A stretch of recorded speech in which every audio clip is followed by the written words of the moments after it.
Ce soir, un nouveau thème nous sera desservi par l'amour de notre Seigneur. Mon thème de ce soir, ce sont les malédictions inconscientes. Vous savez, le plus souvent, vous ne savez pas ce qui ne va pas dans vos vies. Et vous dites pourquoi Dieu s'acharne, pourquoi l'ennemi s'acharne sur votre vie, tandis que vous n'avez pas conscience de ce que vous avez activé comme source de destruction sur vous. Bien-aimés, les malédictions inconscientes existent. Et le pire, c'est que même quand vous chassez, elle continue à exercer son emprise sur vous parce que vous n'avez pas conscience en soi de ce qu'elles représentent, les malédictions inconscientes. Par définition, bien-aimés, alléluia, les malédictions inconscientes, ce sont des conséquences spirituelles négatives qui agissent dans la vie d'une personne sans qu'elle ne soit consciente. Je réponds. Les malédictions inconscientes sont des conséquences spirituelles négatives qui agissent dans la vie d'une personne sans qu'elle en soit consciente. Elles peuvent provenir des paroles prononcées, des alliances, des actes passés, d'héritages familiaux, ou voire même des comportements répétés contraires à la volonté de Dieu. Bien-aimés, dans la Bible, certaines réalités spirituelles agissent même lorsque l'homme ne le perçoit pas. Des fois, tu ne sais pas pourquoi c'est un acharnement que tu vis, mais qu'en réalité, ça arrive parce que quelque part, il y a une malédiction qui pèse. Mais c'est une malédiction inconsciente que tu es en train de développer et que tu es en train d'entretenir, parce que le mal, c'est que la malédiction s'entretient. Les esprits ou les géants derrière une malédiction veillent à ce que celui-ci soit entretenu. Car chaque malédiction a l'impact de toucher cette génération. Si tu n'as pas conscience de l'arrêter ou de l'interrompre, tes enfants peuvent co-hériter de ça. Voilà pourquoi la malédiction peut être aussi quelque chose qui vient de la famille, comme un lien, comme un tare, comme un trait de famille. Alléluia. Aussi pas que la Bible nous dit dans Osée chapitre 4 à 6 que mon peuple périt et détruit faute de connaissance. C'est même ça qui nous met souvent dans des situations malencontreuses. Et c'est aussi ça qui nous livre à des choses que de fois on ne sait pas, mais on vit, on subit. Alléluia. Alors, quelle est donc l'origine des malédictions inconscientes? C'est très important d'en parler. Quelles sont l'origine des malédictions inconscientes? Nous avons les paroles négatives répétées. Elles peuvent être une très grande base de la malédiction négative, de la malédiction inconsciente. Vous savez, les déclarations sur soi-même ou sur les autres peuvent créer directement un lien spirituel. Par exemple, lorsque vous disiez souvent, je n'y arriverai jamais, je ne pourrai jamais, je n'ai pas cette chance, moi je n'ai pas de la chance. C'est vous qui le prononcez, vous le déclarez, vous vous maudissez, vous vous donnez cette mauvaise influence. Ce n'est pas quelqu'un d'autre, c'est votre bouche. La même bouche qui est censée bénir, c'est la même bouche que vous utilisez pour pouvoir vous discréditer, vous diminuer, vous rabaisser. C'est la même bouche que vous utilisez pour pouvoir diminuer ce que vous avez reçu de la part de Dieu.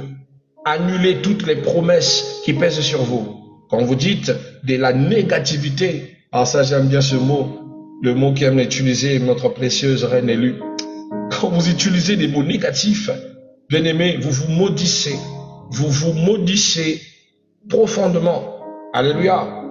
Donc, lorsque vous dites que, par exemple, dans votre famille, personne ne réussit, c'est une manière de pouvoir condamner toute votre famille et vous aussi. Pendant ce temps, vous oubliez que vous n'êtes pas seulement de votre famille. Étant enfant de Dieu, vous appartenez à une lignée royale. La Bible dit, dans le livre de Jean, chapitre 1er, le verset 12, il dit qu'à tous ceux qui l'ont reçu, à tous ceux qui ont cru en son nom, il leur a donné le pouvoir de devenir enfants de Dieu. Ceux-ci ne sont plus nés de la volonté de la chair. J'aime bien le mot, ne sont plus nés. C'est-à-dire que votre droit de naissance terrestre est annulé. Mais vous recevez la naissance par l'esprit. Ça veut dire que vous n'appartenez plus à votre lien de famille seulement. Vous appartenez aussi au lien divin. Ça veut dire que si je m'appelle Chris Wamba, mais ce jour où j'ai donné ma vie à Jésus, je suis Chris Wamba de Jésus ou Chris Wamba du ciel. Je ne suis plus de la terre. Donc vos liens de famille, là, ce n'est pas avec moi. On ne va pas cultiver ces patates-là ensemble. J'ai rompu cette alliance. Je fais partie de l'alliance messianique. Et si tu assumes ça, tu ne peux pas tomber dans ce piège. Mais le problème, c'est que nous repartons aux sources de ces malédictions. Comment? Par les négativités, les paroles qui sortent de vos propres bouches. Elles sont l'une des bases premières qui vous enracinent à ces malédictions inconscientes. La Bible enseigne que la langue a un pouvoir. Livre des Proverbes, chapitre 18, verset 21. Alors, retenez votre langue. C'est pas parce que ça n'a pas marché que c'est une malédiction. Ce n'est pas parce que vous ne l'avez pas obtenu que c'est une malédiction. Dieu l'a voulu. De la même manière que Job pouvait dire, l'Éternel a donné, l'Éternel a repris. Béni soit son nom. Rendez grâce quand certains événements arrivent, mais ne vous maudissez pas. Parce que votre Dieu ne vous a pas maudit, il ne vous a pas déclaré fille maudite, ne vous a jamais déclaré enfant maudit pour que vous vous considérez maudite et que par le même chemin, vous maudissez toute votre famille. Retenez votre bouche dans cette lancée. Une autre type de malédiction inconsciente, les héritages familiaux. Certains schémas se répètent dans des générations en génération. Échec, maladie, blocage. Là, on est carrément dans les liens de famille. La grande sœur n'a pas mis au monde. Toi aussi, tu n'as pas mis au monde. Ça devient quelque chose comme ça. Elle n'est pas mariée, tu n'es pas marié, patati patata. Elle est bloquée, vous êtes bloqué. Elle est pauvre, tu es pauvre. Ça devient comme une conjugaison de la famille. Une famille qui subit un lien où personne n'arrive à percer. Là, c'est ce qu'on appelle la malédiction familiale. On parlait des héritages familiaux. Certains schémas se répètent. Vous avez l'impression de voir familialement ces signes, échec, maladie, blocage. Ça devient quelque chose de répétitif entre vous, vos sœurs, vos frères. Bien-aimés, c'est ce qu'on appelle par un lien familial qui est aussi une forme de malédiction inconsciente. Vous n'êtes pas conscient de ça, mais ça vous touche. Ça vous touche, surtout si vous n'avez pas brisé ces liens, surtout si vous n'êtes pas vraiment encore converti, né de nouveau, bien-aimé, et que vous continuez toujours à chérir certaines pratiques ancestraux, certaines valeurs familiales qui tendent à l'adoration ancestrale, bien-aimé, vous connaîtrez ce genre de choses. Par exemple, nous avons des familles qui restent très atypiques liées aux lois traditionnelles.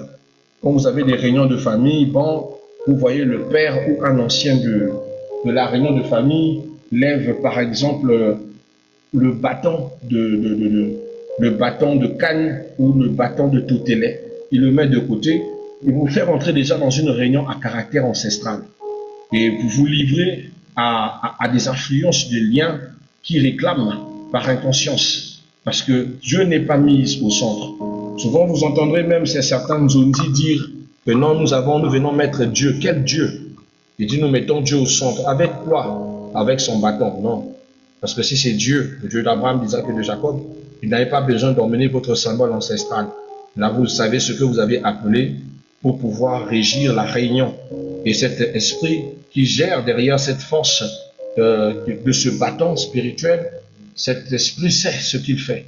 Il est venu et il va vraiment influencer en fonction de toutes ces influences assez négatives pour pouvoir toucher chaque personne qui sont tout autour de vous. Et c'est vraiment très dangereux. Je vous demande de faire très attention à ce genre de choses. Vous savez, bien aimé, dans le livre d'Exode, chapitre 20, le verset 5, il y a quelque chose, une belle histoire. Cela ne signifie pas la condamnation définitive, mais prouve que les gens peuvent être enracinés par une malédiction liée à une lignée certaine. Donc, c'est très important. Souvent, vous ne savez pas pourquoi votre vie se compare, se ressemble à vos frères et sœurs. Retenez, c'est une malédiction qu'on appelle par les liens de famille. Et ce sont des actes inconscients. Ce n'est pas vous qui l'avez cherché. C'est toujours d'origine un aïeul a commis et vous subissez. Un aïeul a mal agi et vous le vivez. Donc, souvent, regardez votre conduite. Pour ceux qui ne sont pas encore en Christ enracinés, mais pour vous qui êtes en Christ, annulez-moi ces effets-là, c'est très important. Troisième chose, ou troisième type de malédiction inconsciente, nous avons les alliances et les engagements inconscients. Parce que des fois, on ne sait pas. Ou des fois, on prend à la légère les engagements. On prend à la légère le fait d'établir des alliances. Vous entendez beaucoup de pasteurs parler de ça. Élève un hôtel, établis une hôtel, crée une alliance, établis une alliance. Mais les alliances ne sont pas des choses que vous êtes censés prendre à la légère. Ça ne se prend pas par plaisir, comme ça ne se fait pas de façon abracadabrante. C'est toute une responsabilité spirituelle, mes bien-aimés. Une alliance peut vous coûter énormément, spirituellement. Donc faites très attention. Sachez bien à qui vous faites une alliance, à un homme ou à Dieu. Alléluia. Surtout les pratiques d'alliance et des engagements inconscients. Je pense qu'on avait parlé déjà des engagements inconscients dernièrement. Nous avons des pratiques culturelles non discernées. Faites attention. Les promesses de mariage non tenues, les promesses non réglées, non répandues, les prononces prononcées à la légère. Nous avons les pactes implicites, les pactes de sang, les pactes de l'eau, les pactes de la parole, les pactes sexuels. C'est des choses très dangereuses, mais qui vous détruisent, mais vous l'avez fait par inconscient. Par amour, vous êtes allé graver votre nom sur un arbre. Chimène et Jean-Marie s'aimeront toute leur vie sans savoir que vous avez créé une malédiction qui fait que vous ne serez pas heureux dans votre foyer. Parce que quelque part au village, quelque part encore peut-être comment on appelle ça, dans la cuvette là-bas, dans la liquola, vous avez laissé votre nom avec votre ancien partenaire qui continue à vous réclamer jusqu'à aujourd'hui. Faites attention. Ces genres de choses vous maudissent inconsciemment. Mais pourquoi je ne suis pas heureux? Pourquoi je suis malheureuse en amour? Pourquoi je rencontre que des hommes dépressifs, malheureux, fatigués, soulards, épuisés, qui m'épuisent, me fatiguent? J'ai l'impression que je ne suis pas en couple. C'est comme si c'était une autre responsabilité. Par-dessus tous les bêtises qu'il commet, c'est un infidèle. Tu as du mal à t'en séparer parce que c'est le papa de tes enfants.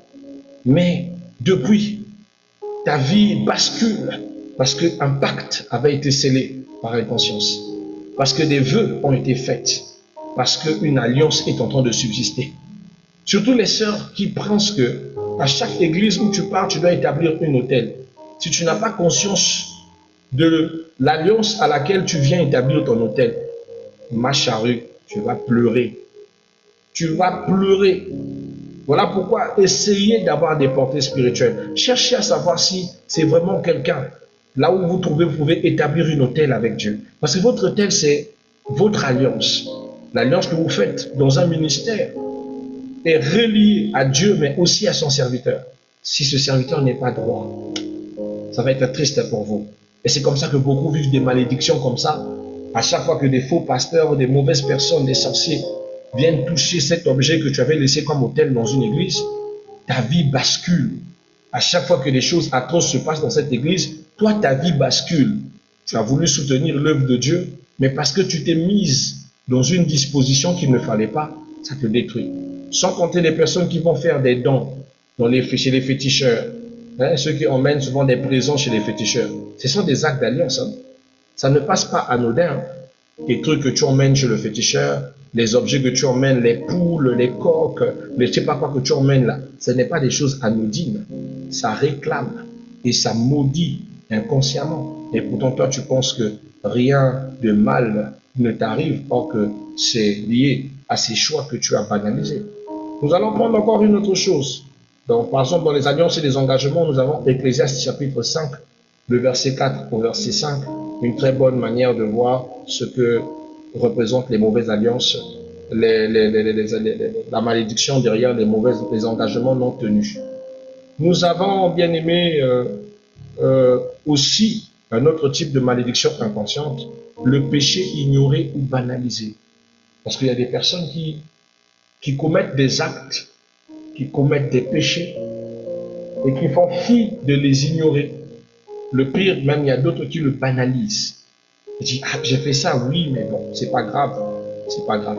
Commet un inceste, il dit, waouh, c'était catastrophique, mais bon, c'est bon, c'est pas grave. Au lieu de pouvoir prendre ses responsabilités, face à ça, il a banalisé.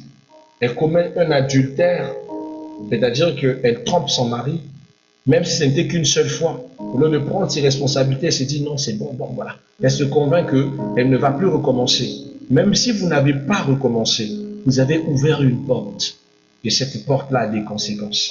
Vous devez savoir, bien aimé, dans la spiritualité, chaque chose a ses conséquences.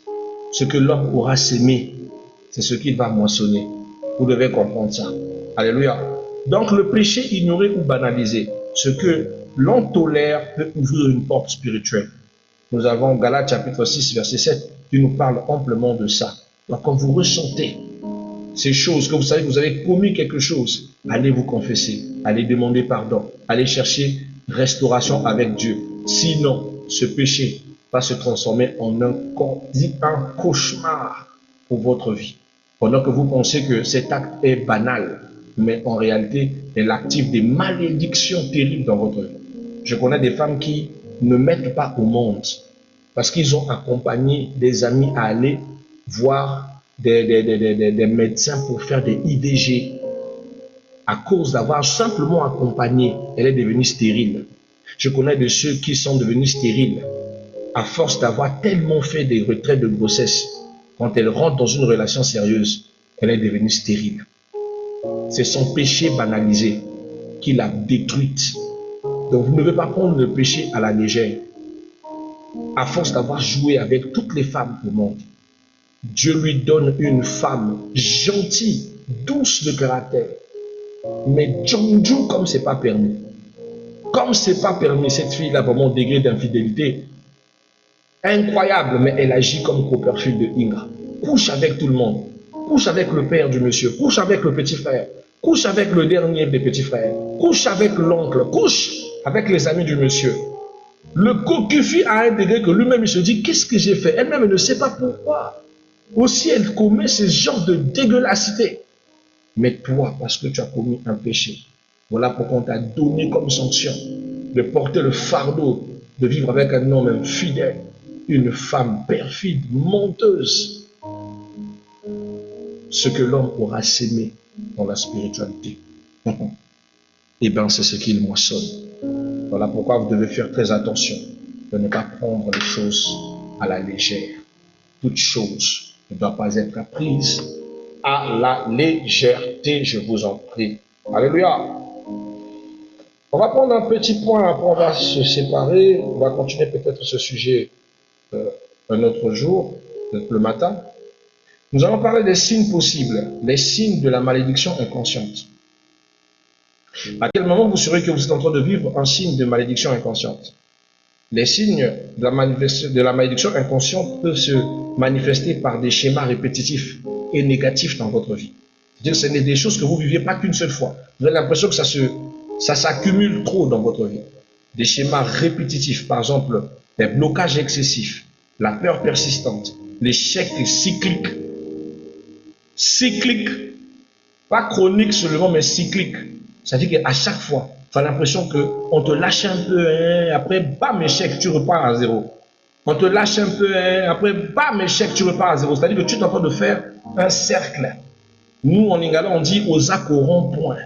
Tu ne sais pas pourquoi, mais tu ne fais que tourner tout autour de la même chose, de la même circonstance. Tu commences bien et après, bam, tout à zéro.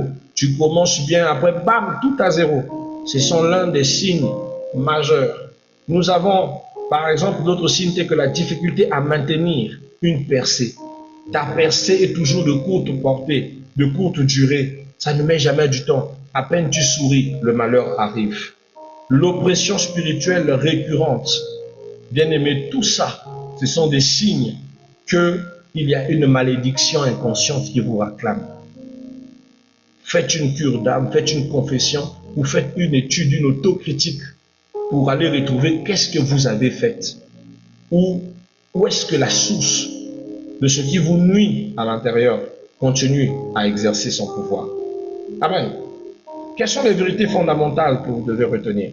La Bible enseigne que la rédemption en Jésus-Christ brise toutes les malédictions. C'est ce que la Bible nous enseigne. Il nous parle dans les Épîtres de Galates chapitre 3. Il nous dit que l'acte dans les ordonnances, tous ont été cloués, que le Christ nous a rachetés de la malédiction. La vérité est supérieure à l'inconscience. La lumière spirituelle annule ce qui agit dans l'ombre. Comment briser ces malédictions, bien-aimés? C'est la partie la plus qui nous permet de nous en sortir. Donc, comment briser ces malédictions inconscientes? La première des choses, c'est la révélation, c'est-à-dire la connaissance. Savoir, c'est déjà un pouvoir. Celui qui sait qu'il est dans une situation, c'est déjà un pouvoir pour mieux s'en sortir, mieux s'organiser et mieux élaborer des stratégies de guerre. Donc le savoir, ça sera votre pouvoir. Demandez au Saint-Esprit de vous révéler vos racines, de vous révéler ce qui ne va pas, selon Jean chapitre 8, verset 32. La deuxième des choses, la repentance. La repentance peut être sincère. Reconnaître, confesser et renoncer au mal que vous aviez généré ou au mal que vos aïeuls ont généré. Ça sera l'un des principes qui va aussi vous emmener à briser l'influence de cette malédiction. D'après les premiers épîtres de Jean, verset 1, verset 9. Amen. Nous avons le petit 3, le renoncement verbal. Apprenez à renoncer au lieu d'accepter des malédictions, au lieu de dire je ne suis ceci, moi je suis cela, moi je suis ceci, au lieu de vous te déclarer maudit, commence à changer ton langage. Déclare consciemment la rupture de ces choses. Renonce à ça fermement. Il faut dire je renonce, je ferme la porte et je brise. Ce sont des paroles puissantes qui t'occultent et te coupent de ces liens de malédiction consciente ou inconsciente. Alléluia. Quatrième des choses, remplacer par la vérité. C'est très important. Il faut remplacer les choses par la vérité. La délivrance n'est pas seulement rompre, mais remplacer. Commencez à remettre les choses en ordre. Demandez que la vérité luise dans votre chemin. Et vous aussi ramenez de la vérité. Si vous aviez de quoi cacher dans votre cœur, confessez-le. Confessez-le à un serviteur de Dieu quand il s'agit d'un mal qui est général. Mais quand il s'agit d'un mal que tu fais à ton propre frère, à ta propre femme, à ton propre mari, rapproche-toi, confesse-toi. Tant mieux encore que tu sois détaché, que tu restes attaché en train de subir les cycles des malédictions. Quand ton courage est dit, j'ai péché, j'ai commis quelque chose de pas bien. Ce qui nous arrive dans notre couple là, c'est à cause de moi. Parce que j'ai commis quelque chose de pas bien. Je suis allé au-delà des frontières. Demande pardon, ça ne change rien. Ça te libérera. Ça va peut-être décevoir ton partenaire pendant un moment, mais s'il t'aime, vous allez traverser cette passe. D'accord? C'est très important. Romains 12, verset 2, on saigne énormément. Il dit de ne pas nous laisser influencer par le temps actuel, mais de nous laisser renouveler par le renouvellement de l'intelligence. Bien-aimés, la cinquième des choses que je vous conseillerais, c'est une vie spirituelle constante. Pour éviter les influences d'une malédiction inconsciente, gardez la vie de prière. Entretenez-la. La prière, par exemple, la vie spirituelle constante, la prière, la méditation à la parole de Dieu, excusez-moi, la méditation à la parole de Dieu, la discipline, l'obéissance plutôt, sont des choses qui vous aideront aussi à éloigner le mal de votre chemin. Alléluia. Alors, que pouvons-nous dire sur les vérités profondes et cachées? Ce que vous devez savoir, bien-aimés, c'est que beaucoup de malédictions agissent par ignorance, plus que par puissance. C'est-à-dire que la malédiction en soi n'est pas puissante, elle n'est pas forte. Mais son emprise sur vous, c'est parce que vous l'ignorez qu'elle agit. Voilà pourquoi vous ne devez pas avoir de l'ignorance. L'ignorance tue. Une autre chose que vous devez savoir comme vérité cachée, c'est que la répétition révèle souvent une racine. Quand vous voyez que vous êtes en train de faire quelque chose plusieurs fois et d'échouer plusieurs fois dans un endroit, dites-vous qu'il y a une racine, il y a un mal quelque part. Cet échec-là n'est pas volonté de Dieu. Il y a un mal qui est là. Ça, c'est une chose que vous devez avoir. Une autre chose que vous devez avoir comme connaissance, c'est que la conscience spirituelle est une protection. lorsque tu n'as pas conscience d'un mal que tu as fait, et que tu as conscience que tu appartiens à Jésus, et que tu as conscience que tu n'as aucun lien attaché avec une malédiction, et que tu ne te reproches de rien, bien-aimé, aucune malédiction ne peut te poursuivre. Surtout que tu as ta conscience te dit que tu n'as rien fait. Ta conscience est attachée à Jésus. Ta conscience ne triche pas, ne va pas faire des bêtises. Tu n'as pas à t'inquiéter. C'est la dimension où, mon bien-aimé, notre Seigneur Jésus-Christ, par son amour, manifeste quelque chose dans ton cœur, cette assurance.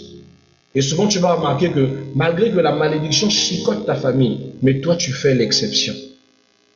Parce que ta conscience refuse catégoriquement que, étant à Jésus-Christ, tu sois encore exposé à une malédiction. Parce que ta conscience te rappelle que tu n'as rien fait et que tu n'es attaché à rien, que toi, tu appartiens à Jésus, alors le bonheur et la gloire t'accompagnent. Bien-aimé, dans ces conditions-là, tu peux prospérer dans une famille maudite. Et on se demande, mais pourquoi lui, ça ne le touche pas? C'est comme ça que certaines personnes sont appelées les sorciers. Pourquoi lui, il réussit et vous, pardon, c'est lui qui nuit la famille? Non. Il a une conscience irréprochable. Et croit sincèrement en son alliance avec Dieu. Ce qui fait que cette personne ne subira pas les emprises de cette malédiction. D'accord? Nous avons aussi l'identité en Christ qui est la clé principale. Je recherchais toujours à savoir qu'est-ce que vous êtes en esprit, qu'est-ce que vous êtes, quelle est votre vraie identité en Christ. Ça vous préservera de tomber dans les pièges de ce genre de choses, des malédictions inconscientes. Et nous avons quelques erreurs fréquentes.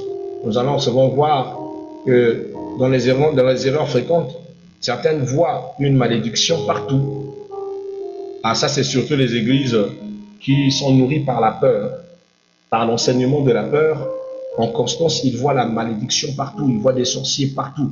Ils refusent la responsabilité de leurs actions, alors ils préfèrent voir le sorcier partout que de pouvoir assumer que soit ils ont mal agi, soit ils ont commis une erreur, soit ils ont fait quelque chose de pas bien. Et ces personnes sont obstinées. Hein. Tu leur dis que non, non, non, non, il n'y a pas de malédiction là. Non, non, non, c'est une malédiction, c'est une malédiction.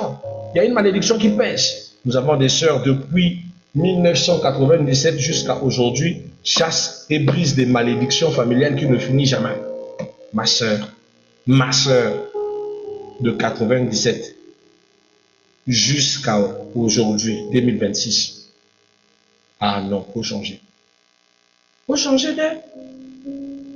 Il y a un problème. Amen. Ce sont des erreurs, donc il ne faut pas faire ça.